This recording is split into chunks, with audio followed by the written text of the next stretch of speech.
क्योंकि ऑस्टियोपोरोसिस बड़ी खतरनाक बीमारी है जिसमें हड्डियां भुरभुरी हो जाती हैं और बल्कि टूट भी जाती हैं। आज लोग कहते हैं कि हम तो घरों के अंदर वो शीशा का सामने बैठ जाते हैं, वहां से सूर्य की रोशनी आती है।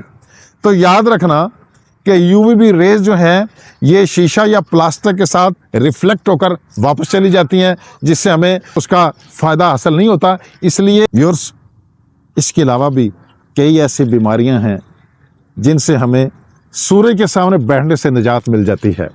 और अब आते हैं कि सूर्य के सामने किसको कितना बैठना चाहिए। बिस्मिल्लाहिर्रहमानिर्रहीम, अस्सलामु अलैकुम वरहमतुल्लाहि वबरकातुहू।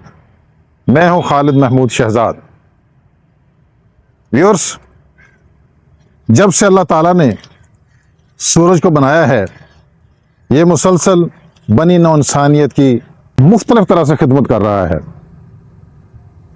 रूए ज़मीन से तकरीबन 9 करोड़ 35 लाख मील दूर है। हम सिर्फ यही समझते हैं कि अगर हम सूरज के सामने अपने आप को एक्सपोज करेंगे तो हमें सिर्फ विटामिन डी मिलता है।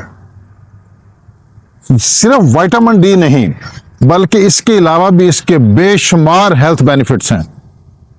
इससे पहले कि मैं आपको बताऊं कि हमें सूरज में कितनी देर बैठना होता है, किस कलर के इंसान को कितनी देर बैठना होता है और किस वक्त सूरज के सामने बैठने से हमें बेनिफिट्स मिलता है और किस तरह बैठने से इसके बेनिफिट्स मिलते हैं, लेकिन उससे पहले हम जदीद रिसर्च के मुताबिक इसके क्या फायदे हैं, हम जरा उसको डिस्कस कर लेते हैं।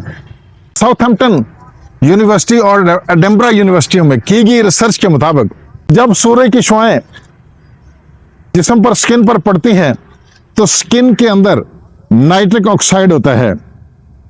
सूरज की यूवीबी शुआओं की मदद से इस नाइट्रिक ऑक्साइड की महदूद मिकदार जो है वो खून के अंदर शामिल हो जाती है, जिससे खून की शरियानें जो है वो फैल जाती हैं, जिससे ब्लड प्रेशर कम होने में हमें मदद मिलती है, जिससे हार्ट अटैक और स्ट्रोक का खतरा कम हो जाता है।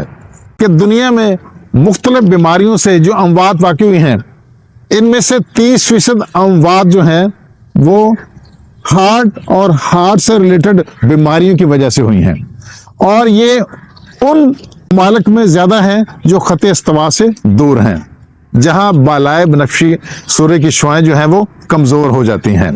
इसके अलावा वो मौसम जिस मौसम में लोग सूरज से महरूम रहते हैं, यानी सर्दियों के मौसम में, सर्दियों के मौसम में इन दिल की बीमारियों का हमला ज्यादा होता है। तो इस तरह सूरज के सामने बैठने से हमें हार्ट डिजीज से बचने में मदद मिलती है। इसके अलावा आप देखते हैं कि सर्द मौसम में नज़ला जुकाम आम हो जाता है और गर्मियों में कम हो जाता है। इसकी वजह यह है कि सूरज की शुआएं जो हैं ये एंटी वायरल हैं, ये वायरल बीमारियों से हमें बचाती हैं। इसके अलावा ये कई बैक्टीरिया और माइक्रोब्स की नशोनुमा को भी ये रोकती हैं। इसके अलावा इन्फेक्शन के खिलाफ ये सूर्य के सामने बैठना, ये इससे रेजिस्टेंस पैदा होती है। इसके अलावा टीबी, टाइफाइड और दीगर कैंसर जैसी मूजी अमराज से भी बचाव में से हमें मदद मिलती है। व्यूअर्स, इसके अलावा भी कई ऐसी बीमारियां हैं जिनसे हमें सूर्य के सामने बैठने से निजात मिल जाती है। और अब आते हैं कि सूरज के सामने किसको कितना बैठना चाहिए। सूरज के सामने जिनकी वाइट स्किन है, फेयर स्किन है, उनके बारे में आता है कि 20 से 30 मिनट तक उनको बैठना चाहिए, और जिनकी स्किन डार्क है उनको 1 से 1.5 घंटा।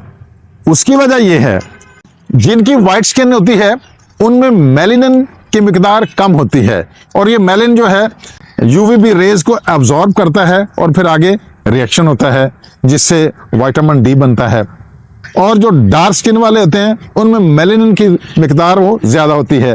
अब चूंकि उनके अंदर मिकदार ज्यादा होती है, इसीलिए ज्यादा मिकदार में ये यूवीबी रेज को एब्जॉर्ब कर लेते हैं और आगे जो है पेनिट्रेट कम होती हैं। इसलिए डार्क स्किन वालों को ज्यादा देर तक वो सूर्य की रोशनी के सामने एक्सपोज होना पड़ता है। अब विटामिन डी बनता कैसे है कि जब सूर्य की शुआएं स्किन पर पड़ती हैं तो स्किन के अंदर जो कोलेस्ट्रॉल है उसके साथ यूवीबी रेज जो है इनका केमिकल रिएक्शन होता है, जिसके नतीजे में विटामिन डी बनता है। और ये विटामिन डी हमें किस लिए ज़रूरी है कि विटामिन डी जिस्म के अंदर कैल्शियम को अब्जॉर्ब करने में मदद देता है, जिससे हमारी हड्डियां मजबूत होती हैं। इसके अलावा भी एक बीमारी है ऑस्टियोपोरोसिस, ये इससे बचाता है, क्योंकि ऑस्टियोपोरोसिस बड़ी खतरनाक बीमारी है जिसमें हड्डियां भुरभुरी हो जाती हैं और बल्कि टूट भी जाती हैं। अब जो विटामिन डी है, जब हम आधा घंटे सूर्य के आगे एक्सपोज होते हैं तो विटामिन डी की हमें 20,000 इंटरनेशनल यूनिट जो है हमें विटामिन डी के मिलते हैं। कैसे बैठना चाहिए? बात कहते हैं कि हम तो जी सूरज में चलते फिरते हैं, काम करते हैं। अगर आपने कपड़े पहने हुए हैं तो उस पर आपको खातिर खा फायदा हासिल नहीं होगा। जितना आप बॉडी को एक्सपोज करेंगे उतना विटामिन डी आप ज्यादा जो है उसकी प्रोडक्शन होगी। और बेहतर ये है कि टी शर्ट और शॉर्ट वगैरह पहन लें और कमर को ज्यादा एक्सपोज करें, क्योंकि वो बॉडी एरिया भी ज्यादा है और वो जो है ना सूर्य की रेज को ज्यादा एब्जॉर्ब करके और बेहतर अंदाज में विटामिन डी बनाएगा। बाज लोग कहते हैं कि हम तो घरों के अंदर वो शीशा का सामने बैठ जाते हैं, वहां से सूर्य की रोशनी आती है। तो याद रखना कि यूवीबी रेज जो है ये शीशा या प्लास्टिक के साथ रिफ्लेक्ट होकर वापस चली जाती हैं, जिससे हमें जो है उसका फायदा हासिल नहीं होता। इसलिए डायरेक्ट सनलाइट में जो है एक्सपोज अपनी बॉडी को करना चाहिए ताकि इसका ज्यादा से ज्यादा फायदा हासिल कर सकें। इसके अलावा हाँ, आप घर के अंदर जालियों में अगर रोशनी आ रही है तो उससे वो चूंकि वो डायरेक्ट सनलाइट आ रही होती है, इसलिए उससे आपको फायदा मिल जाता है। तो ये चंद बातें हैं जो आपने याद रखनी है। तो इसलिए अपने आप को मैक्सिमम टाइम जो है उनके वक्त जो है अपने आप को सूर्य के सामने एक्सपोज करें और ढेरों फायदा हासिल करें। अब मैं आपको बताता हूं कि बैठना किस वक्त है। रिसर्च के मुताबिक मिड डे में जो ये यूवीबी रेज हैं ये सूरज जो है ये एमिट करता है, और आमतौर पर 11, 12, 1 बजे आप सूर्य के सामने अपनी स्किन को एक्सपोज करें और ढेरों बीमारियों से अपने आप को बचाएं और अपने आप को सेहतमंद रखें। Thank you.